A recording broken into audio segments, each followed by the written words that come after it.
নমস্কাৰ। এই মুহূৰ্তত আহি পৰিছে আজি দিনটোৰ কেইবাটাও গুৰুত্বপূৰ্ণ খবৰ। আজি হৈছে 22 জুন। ৰাজ্যৰ লাখ লাখ মহিলা হিতাধিকাৰীয়ে লাভ কৰিব ৩,০০০কৈ টকা। অসমৰ মুখ্যমন্ত্ৰী ডক্টৰ হিমন্ত বিশ্ব শৰ্মাই কৰিলে এই বৃহৎ ঘোষণা। কোনে কোনে লাভ কৰিব অৰুণোদয় আঁচনিৰ ধন? যদি আপোনাৰ চৰকাৰী ঘৰৰ জিঅ' টেগিং কৰিছে তেতিয়াহ'লে আছে এটা ভাল খবৰ। আত্মসহায়ক গোটৰ মহিলাসকলে শীঘ্ৰে লাভ কৰিব তেওঁলোকৰ দ্বিতীয় কিস্তি ২৫,০০০কৈ টকা। কিন্তু কৰিব লাগিব গছপুলিৰ সৈতে এই বিশেষ কাম। ৰেচন কাৰ্ডৰ হিতাধিকাৰীয়ে লাভ কৰিব দালি, চেনি, মিঠাতেল, কিন্তু কৰিব লাগিব আধাৰ কাৰ্ড আপডেট। ৰাজ্যৰ কৃষকসকলৰ বাবেও আহিছে ভাল খবৰ, কিয়নো এতিয়া ৪,০০০কৈ টকা লাভ কৰিব প্ৰতিগৰাকী কৃষকে। ইয়াৰ উপৰি ৰাজ্যৰ লগতে ভাৰতবৰ্ষৰ বিভিন্ন প্ৰান্তৰ পৰা বহুকেইটা গুৰুত্বপূৰ্ণ খবৰ যুগুত কৰা হৈছে। আৰু প্ৰতিদিনে আমাৰ খবৰসমূহ এনেদৰে লাভ কৰিবলৈ এতিয়াই ভিডিঅ'টোত এটা লাইক কৰি চেনেলটো ছাবস্ক্ৰাইব কৰি ল'বলৈ নাপাহৰিব। এতিয়া আগবাঢ়িছোঁ আমি আজি দিনটোৰ গুৰুত্বপূৰ্ণ বাতৰিৰ মাজলৈ। পৰৱৰ্তী আন এক গুৰুত্বপূৰ্ণ খবৰ। আন্দোলন কৰাৰ বাবে পিছুৱাইছে এতিয়া অসমীয়া জাতি। আজি আন্দোলন কৰাৰ বাবে অসমীয়া পিছুৱাই যোৱা বুলি মন্তব্য আগবঢ়াইছে ৰাজ্যৰ মুখ্যমন্ত্ৰী ডক্টৰ হিমন্ত বিশ্ব শৰ্মাই। এটা অতিকে গুৰুত্বপূৰ্ণ খবৰ। আন্দোলন নকৰে বাবে সংখ্যালঘুৱে পাইছে চাকৰি। সংখ্যালঘুৱে চাকৰি পাইছে কাৰণ তেওঁলোকে আন্দোলন নকৰে। অসমত একেবাৰে আন্দোলন নকৰা জাতি হৈছে এতিয়া সংখ্যালঘু, আৰু আন্দোলন নকৰাৰ বাবে সংখ্যালঘু ল'ৰা ছোৱালী হৈছে ডাক্তৰ, ইঞ্জিনিয়াৰ। আন্দোলনমুখী মানসিকতাৰ কাৰণে অসমৰ যুৱক যুৱতী শিক্ষা আৰু চাকৰি দিশত পিছুৱাই গৈছে। দিনক দিনে শিক্ষা আৰু চাকৰি ক্ষেত্ৰত এতিয়া অসমীয়া ল'ৰা ছোৱালী পিছুৱাই যোৱা বুলি মন্তব্য আগবঢ়াইছে। লগতে অসমত একেবাৰে আন্দোলন নকৰা সম্প্ৰদায়টো হৈছে সংখ্যালঘু সম্প্ৰদায়। এই ধৰণৰ মন্তব্য আগবঢ়াইছে ৰাজ্যৰ মুখ্যমন্ত্ৰীগৰাকীয়ে। আৰু অসমৰ ১৫০০ মেডিকেল চিটৰ ভিতৰত ৪০০ মেডিকেল চিটে সংখ্যালঘু লোকে লাভ কৰে। যিসকলে আন্দোলন নকৰে তেওঁলোকে বছৰি মেডিকেলত ৩৫০টা চিট লাভ কৰে, ৰাজ্যৰ মুখ্যমন্ত্ৰীৰ মন্তব্য। আৰু অসমীয়াই আন্দোলন কৰোঁতে বাকী সকলো অন্য লোকে লৈ গৈছে। অসমীয়াই আন্দোলন কৰি থাকক, বাকী সকলোবিলাক এতিয়া অন্য লোকে লৈ গৈছে, এধৰণৰ মন্তব্য আগবঢ়াইছে। ইয়াৰ উপৰি তেওঁ জনাইছে যে নামনি আৰু মধ্য অসমৰ সংখ্যালঘু ল'ৰা ছোৱালীয়ে তীব্ৰ গতিত আগবাঢ়িছে আৰু মেডিকেলত প্ৰায় ৪০০ চিট লৈ গৈছে। প্ৰতি বছৰে মেডিকেলত ৪০০টা চিট এতিয়া নামনি আৰু মধ্য অসমৰ সংখ্যালঘু ল'ৰা ছোৱালীয়ে লৈ গৈছে। এটা মন্তব্য আগবঢ়াইছে, ডাঙৰ মন্তব্য। আৰু বিগত ১০ বছৰে অসমীয়াই কেৱল আলোচনা আৰু চুক্তিহে কৰিলে, বিভিন্ন চুক্তি কৰিলে আৰু কেৱল আলোচনা কৰিলে।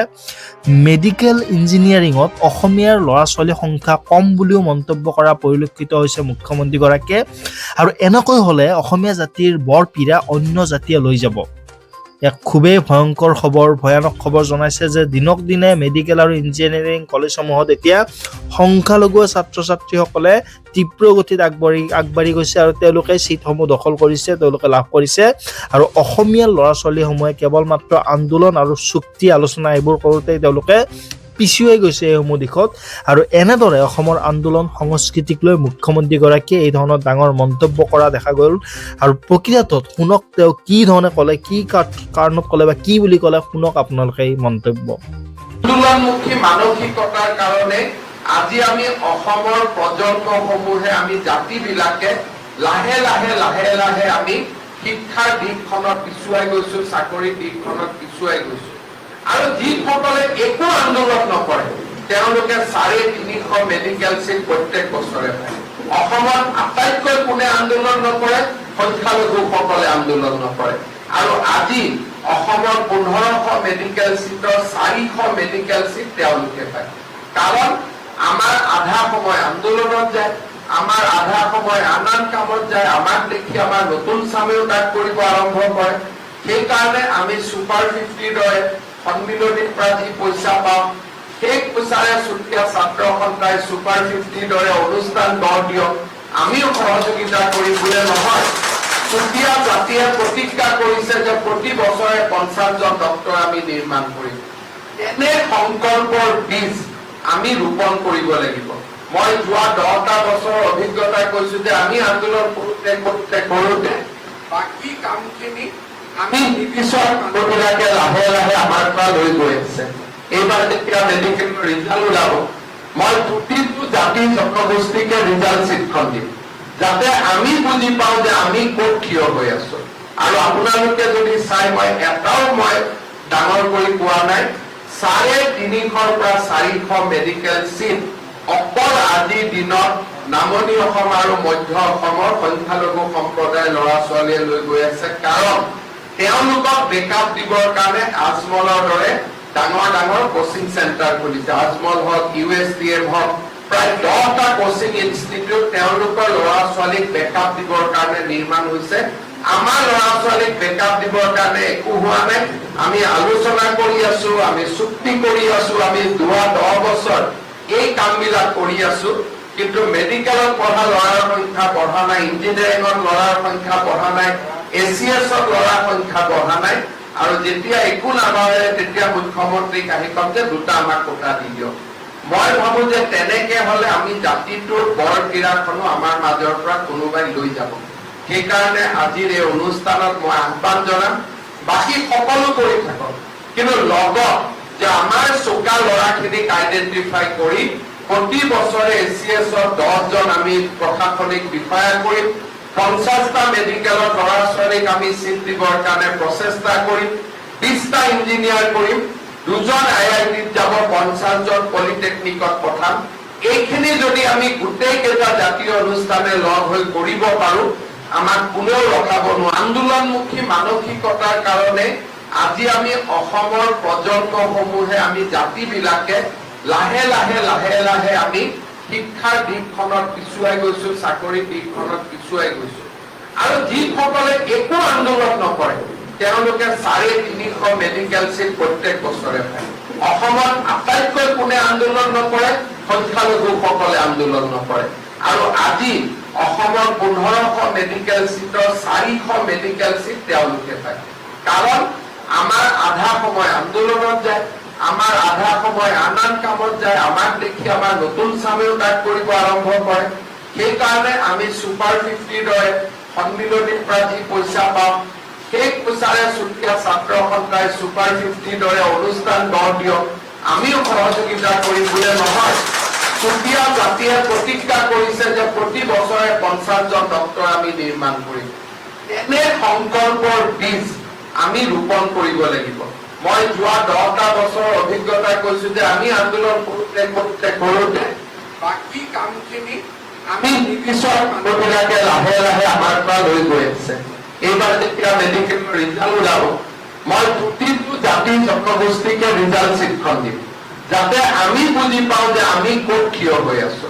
আৰু আপোনালোকে যদি চাই, মই এটাও মই ডাঙৰ কৰি পোৱা নাই, 350ৰ পৰা 400 মেডিকেল চিট অকল আজিৰ দিনত নামনি অসম আৰু মধ্য অসমৰ সংখ্যালঘু সম্প্ৰদায়ৰ ল'ৰা ছোৱালীয়ে লৈ গৈ আছে, কাৰণ তেওঁলোকক বেকআপ দিবৰ কাৰণে আজমলৰ দৰে ডাঙৰ ডাঙৰ কোচিং চেণ্টাৰ খুলিছে। আজমল হওক, USDM হওক, প্ৰায় 10টা কোচিং ইনষ্টিটিউট তেওঁলোকৰ ল'ৰা ছোৱালীক বেকআপ দিবৰ কাৰণে নিৰ্মাণ হৈছে।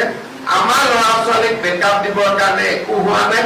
আমি আলোচনা কৰি আছো, আমি চুক্তি কৰি আছো, আমি যোৱা 10 বছৰ এই কামবিলাক কৰি আছো, কিন্তু মেডিকেলত পঢ়া ল'ৰাৰ সংখ্যা বঢ়া নাই, ইঞ্জিনিয়াৰিঙত ল'ৰাৰ সংখ্যা বঢ়া নাই, ACSত ল'ৰাৰ সংখ্যা বঢ়া নাই। আৰু যেতিয়া একো নাবাঢ়ে তেতিয়া মুখ্যমন্ত্ৰীক আহি কম যে 2টা আমাক কোটা দি দিয়ক। মই ভাবো যে তেনেকে হলে আমি জাতিটোৰ বৰ ক্ৰীড়াখনো আমাৰ মাজৰ পৰা কোনোবাই লৈ যাব। সেইকাৰণে আজিৰ এই অনুষ্ঠানত মই আহ্বান জনাম, বাকী সকলো কৰি থাকক, কিন্তু লগত যে আমাৰ চোকা ল'ৰাখিনিক আইডেন্টিফাই কৰি প্ৰতি বছৰে ACSত 10জন আমি প্ৰশাসনিক বিষয়া কৰিম, 50টা মেডিকেলত ল'ৰা ছোৱালীক আমি চিট দিবৰ কাৰণে প্ৰচেষ্টা কৰিম, 20টা ইঞ্জিনিয়াৰ কৰিম। পৰৱৰ্তী আন এক গুৰুত্বপূৰ্ণ খবৰ, আমেৰিকাৰ ৰঙা চকুলৈ ভয় নকৰে ইৰাণে। এটা গুৰুত্বপূৰ্ণ খবৰ, আমেৰিকাৰ ৰঙা চকুলৈ ভয় নকৰে এতিয়া ইৰাণে। শান্তি আলোচনাৰ মাজতে নিজৰ চৰ্তত আকুৰগুচ এতিয়া ইৰাণ, কিয়নো পাৰমাণৱিক অধিকাৰক লৈ কোনো ধৰণৰ আপোচ নকৰে এতিয়া ইৰাণে। এটা গুৰুত্বপূৰ্ণ খবৰ জনাই আছো, কেইবাটাও ডাঙৰ ঘোষণা কৰিছে ইৰাণৰ প্ৰধানমন্ত্ৰীগৰাকীয়ে, আৰু আমেৰিকাৰ সৈতে শান্তি আলোচনা চলি থকাৰ মাজতে ইৰাণৰ এই ডাঙৰ ঘোষণা। আমাৰ পাৰমাণৱিক বোমা বনোৱাৰ কোনো ইচ্ছা নাই, ইৰাণৰ মন্তব্য যে পাৰমাণৱিক বোমা আমি নবনাওঁ, এয়া আমাৰ ইচ্ছাও নাই। আমেৰিকাৰ সন্দেহ দূৰ কৰিবলৈ লিখিত আকাৰেও দিবলৈ সাজু আছে ইৰাণ। এই ক্ষেত্ৰত ইৰাণ নমনীয় হৈছে। ইৰাণে কৈছে যে বোমা নালাগে, কিন্তু ইউৰেনিয়াম প্ৰস্তুত কৰাৰ অধিকাৰ এৰি নিদিয়ে ইৰাণে।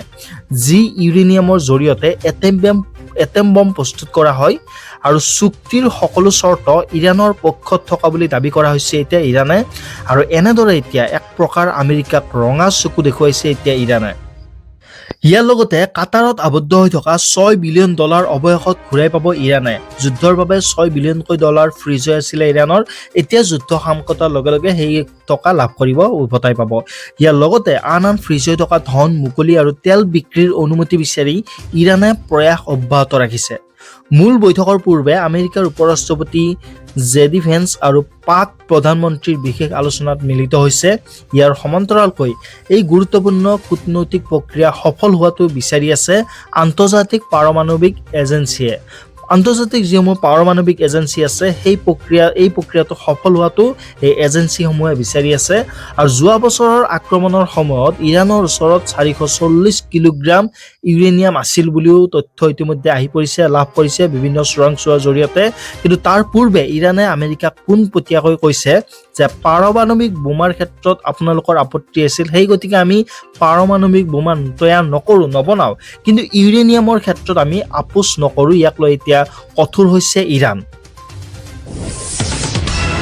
পৰৱৰ্তী আন এক গুৰুত্বপূৰ্ণ খবৰ, ৰেচন কাৰ্ড নথকা লোকৰ বাবে এটা ডাঙৰ খবৰ এই মুহূৰ্তত আমি আপোনালোকক জনাব বিচাৰিছোঁ। আপোনাৰ পৰিয়ালৰ কোনো সদস্যৰ নাম ৰেচন কাৰ্ডত এতিয়ালৈকে অন্তৰ্ভুক্ত হোৱা নাই নেকি? নতুন ৰেচন কাৰ্ড কেনেদৰে লাভ কৰিব পাৰিব বা পাবলৈ কি কৰিব লাগিব, আজিয়ে সাজু কৰিব লাগিব এই কেইবিধ নথিপত্ৰ, যিকেইবিধ নথিপত্ৰ আমি জনাবলৈ বিচাৰিছোঁ আৰু কিদৰে কৰিব আপুনি আবেদন ৰেচন কাৰ্ডৰ বাবে। এটা অতিকে গুৰুত্বপূৰ্ণ খবৰ। পোনপ্ৰথমে আপুনি অসম চৰকাৰৰ ৰাজহুৱা বিতৰণ ব্যৱস্থাৰ অফিচিয়েল পৰ্টেললৈ যাব লাগিব। অনলাইন নতুন নাম যোগ কৰিবলৈ নিৰ্ধাৰিত আবেদন পত্ৰখন বাছনি কৰিব লাগিব। আবেদনকাৰীৰ ঘৰৰ মুৰব্বীৰ সৈতে নতুন সদস্যজনৰ সম্পৰ্ক স্পষ্টভাৱে উল্লেখ কৰিব লাগিব তাতে গৈ, আৰু নতুন সদস্যজনৰ আধাৰ কাৰ্ডৰ কপি থকাটো বৰ্তমান বাধ্যতামূলক কৰি দিয়া হৈছে।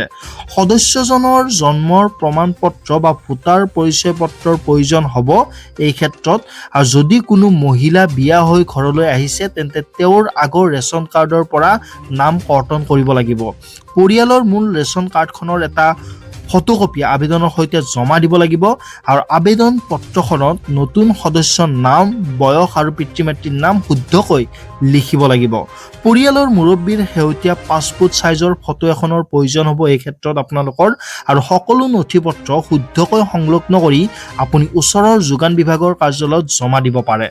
অনলাইন যোগে আপোনালোকে এই কাম কৰিব পাৰে। ওচৰৰ CSC চেণ্টাৰত গৈ কিনে আপোনালোকে অনলাইন যোগেও আবেদন কৰিব পাৰে আৰু সংশ্লিষ্ট বিভাগীয় বিষয়াৰ দ্বাৰা আপোনাৰ নথিপত্ৰসমূহ পৰীক্ষা কৰা হ'ব আৰু ইয়াৰ পাছত আপোনালোকক সকলো তথ্য সঠিক থাকিলে অতি কম দিনৰ ভিতৰতে নতুন সদস্যৰ নাম কাৰ্ডখনত অন্তৰ্ভুক্ত কৰা হ'ব। নাম অন্তৰ্ভুক্ত হোৱাৰ পাছত আপুনি অনলাইন যোগে নতুন ডিজিটেল ৰেচন কাৰ্ডখন ডাউনলোড কৰি ল'ব পাৰিব।